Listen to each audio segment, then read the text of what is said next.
যদি দাড়ি দেখেছে তাকে ট্যাগ দিয়েছে। আমার কোন একজন ভাইয়ের কপালে যদি সিজদার দাগ দেখেছে তাকে ট্যাগ দিয়েছে।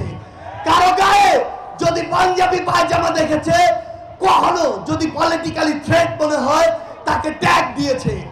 আমরা দেখেছি কোন একজন আলেম ওলামাকে যদি মনে হয় যে পলিটিক্যালি ভবিষ্যতে থ্রেট হতে পারে তাকে দেশ ছাড়া করেছে। এই যে অন্যায়গুলো, এই যে অবিচারগুলো, এর প্রত্যেকটির বিচার এই বাংলাদেশে অবশ্যই নিশ্চিত করতে হবে।